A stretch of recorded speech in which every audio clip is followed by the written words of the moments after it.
Saat kita merenungkan firman Tuhan, maka roh kita mencari petunjuk dari Tuhan Bapa kita. Saat kita merenungkan firman Tuhan, saat itulah frekuensi hati kita terhubung dengan frekuensi hati Tuhan, sumber kebenaran. Dan petunjuk yang didapat roh kita dari kebenaran firman Tuhan akan mengajar kita, menyatakan kesalahan kita, memperbaiki kelakuan kita, dan mendidik kita dalam kebenaran. Kalau setiap hari kita belajar firman Tuhan, maka kita dijagai untuk selalu berada dalam kehendak-Nya. Bila hati terasa berat, tak seorang pun mengerti bebanku. Ku tanya Yesus, apa yang harus ku buat?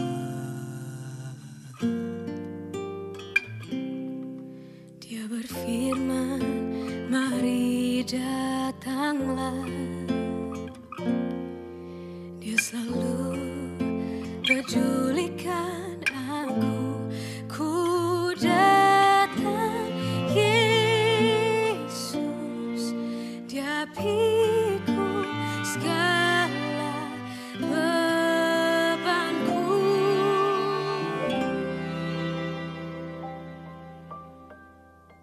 Sujud di altarnya, ku bawa hidupku, ku terima anugerahnya. Dia ampuniku dan bebaskanku.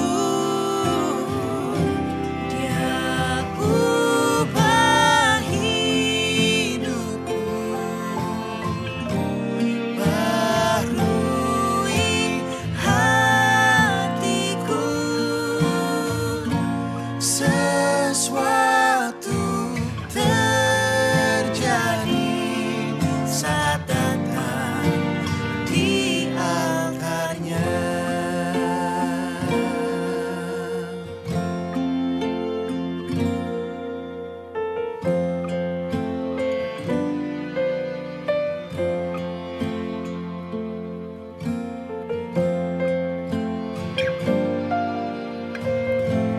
Ku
Amsal 3 ayat 5 dan 6. Percayalah kepada Tuhan dengan segenap hatimu, dan janganlah bersandar kepada pengertianmu sendiri. Akuilah Dia dalam segala lakumu, maka Ia akan meluruskan jalanmu.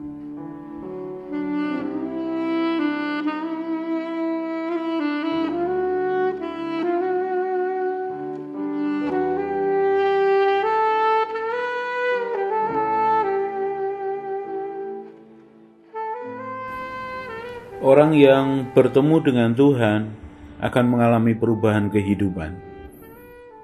Kalau seseorang mengaku bertemu dengan Tuhan tetapi tidak mengalami perubahan, maka dia tidak bertemu dengan Tuhan yang nyata. Dia bertemu dengan Tuhan yang tidak nyata. Dia bertemu dengan Tuhan yang tidak punya kuasa yang mengubahkan.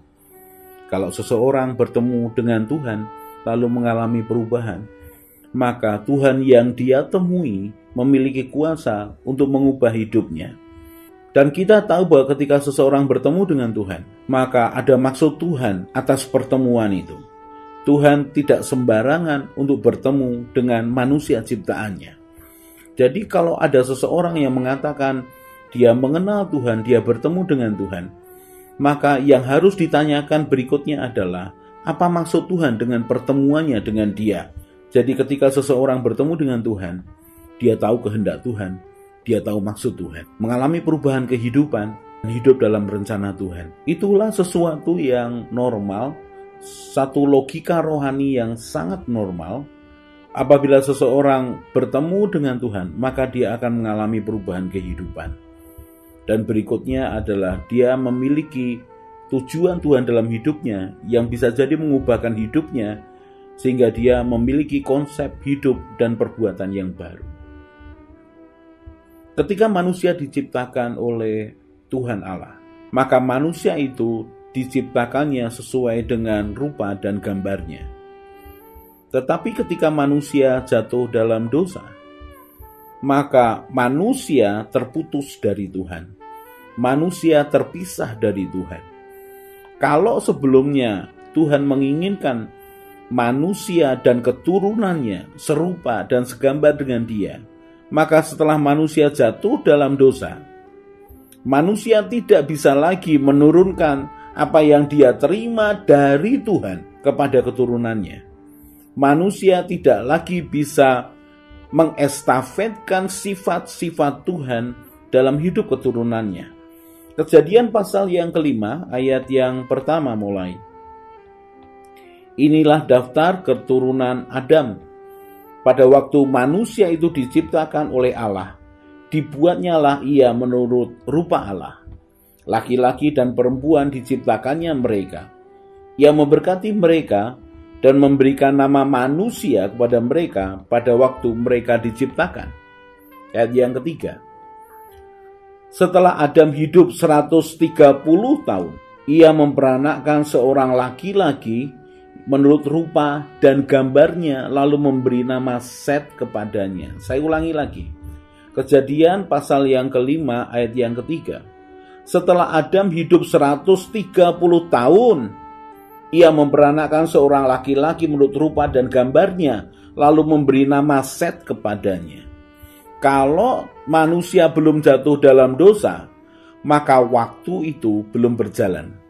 Maka waktu itu belum dihitung. Karena manusia ketika belum jatuh dalam dosa, dia hidup di dalam kekekalan. Awalnya dari tidak ada menjadi ada dan tidak terbatas waktunya. Tetapi setelah manusia jatuh dalam dosa, maka hidupnya mulai dihitung. Maka waktu hidupnya mulai dihitung. Dikatakan di ayat yang ketiga, setelah Adam hidup 130 tahun, Adam punya anak Kain dan Habel. Kemudian Kain membunuh Habel, dan itu berjalan bertahun-tahun, belasan tahun, puluhan tahun. Sampai kemudian Adam berumur 130 tahun. Maka dia punya anak yang bernama Set. Tetapi perhatikan, Alkitab menulis, ia memperanakkan seorang laki-laki menurut rupa dan gambarnya. menurut rupa dan gambar Adam. Sangat berbeda dengan ketika penciptaan pasal yang pertama dan yang kedua. Juga di dalam pasal yang kelima disebutkan bahwa ketika manusia diciptakan Allah, dibuat menurut rupa Allah. Ketika manusia jatuh dalam dosa, sekian ratus tahun kemudian dia memperanakan seorang laki-laki menurut rupa dan gambarnya. Apa yang terjadi? Begitu manusia jatuh dalam dosa dan komunikasi dengan Tuhan putus, maka manusia mengalami yang namanya penurunan nilai ilahi dalam hidupnya. Ketika seseorang meninggalkan Tuhan, maka dia mengalami penurunan nilai ilahi di dalam hidupnya. Kalau sebelumnya dia berbicara dengan Tuhan, bersekutu dengan Tuhan, ngobrol dengan Tuhan, bekerja bersama-sama dengan Tuhan, berpikir dan merencanakan segala sesuatu dengan Tuhan, kemudian setelah dia jatuh dalam dosa, maka cepat atau lambat, maka pasti dia akan mengalami penurunan nilai-nilai ilahi. Mengapa? Karena dia tidak lagi bertemu dengan Tuhan. Orang yang tidak mengalami pertemuan dengan Tuhan senantiasa, maka dia akan mengalami penurunan nilai ilahi dalam hidupnya. Sehingga ketika dia memperanakkan anak laki-laki, Alkitab mengatakan menurut rupa dan gambarnya, menurut rupa dan gambar Adam. Artinya Adam menurunkan akan gambar dirinya dan rupanya kepada anaknya. Maka anaknya itu diberitahukan menurut pikiran dia, menurut apa yang dirasakannya, menurut apa yang dipandangnya baik. Bukan seperti sebelumnya, apa kata Tuhan, menurut cara pandang Tuhan baik. Tidak, yang dilakukan adalah sesuai dengan rupa dan gambar Adam yang sudah jatuh dalam dosa. Maka dia berbagi kehidupan dengan anaknya. Beratus-ratus tahun kemudian, keturunan demi keturunan Adam itu, Alkitab tidak mencatat sesuatu yang istimewa. Hanya dikatakan mencapai umur sekian, punya anak, mencapai umur sekian, punya anak, mencapai umur sekian, punya anak. Keturunan demi keturunan Adam digambarkan biasa, datar. Tidak ada sesuatu yang istimewa. Sampai kemudian Kejadian pasal yang kelima ayat 21 dikatakan, setelah Henokh hidup 65 tahun, ia memperanakkan Metusalah. Dan Henokh hidup bergaul dengan Allah selama 300 tahun lagi setelah ia memperanakkan Metusalah. Dan ia memperanakkan laki-laki dan perempuan.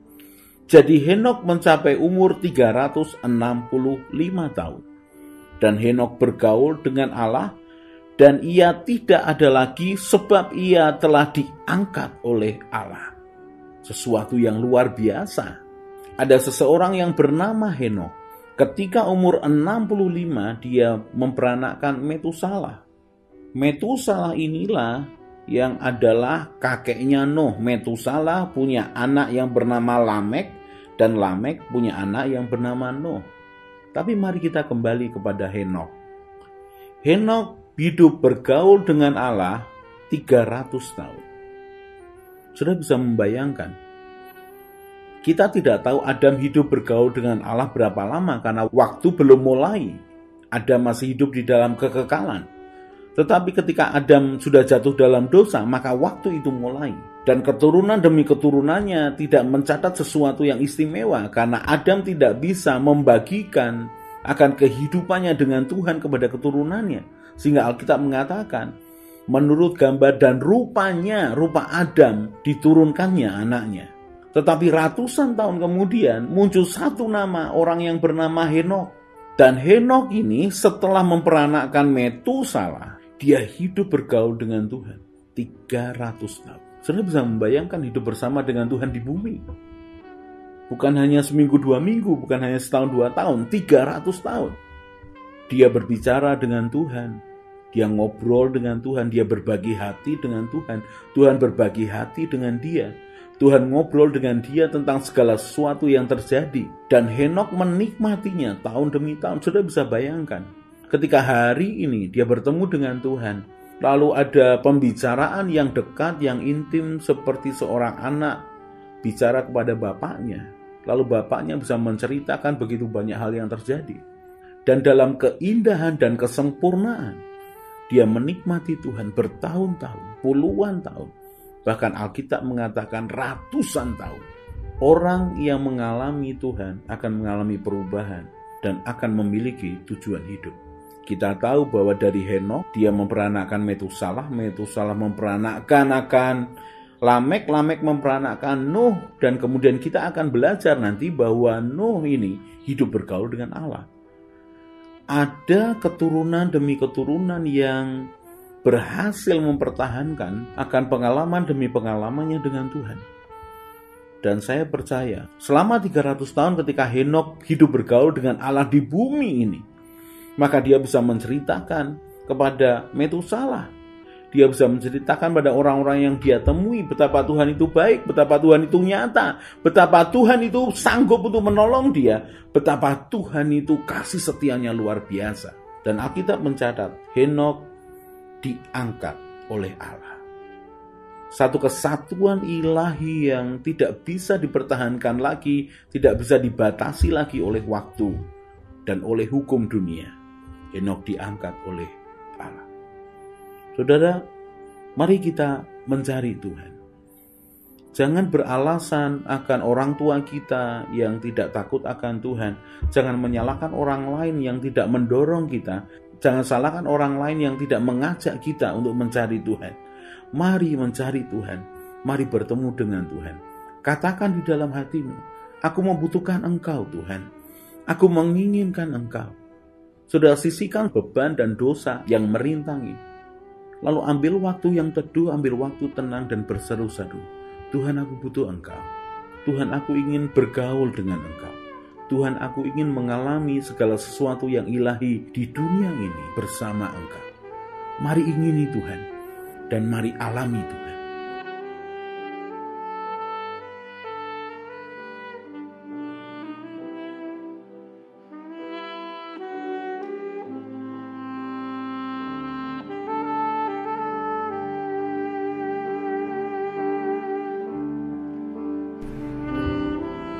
Orang yang mencari Tuhan dengan segenap hati akan ketemu Tuhan.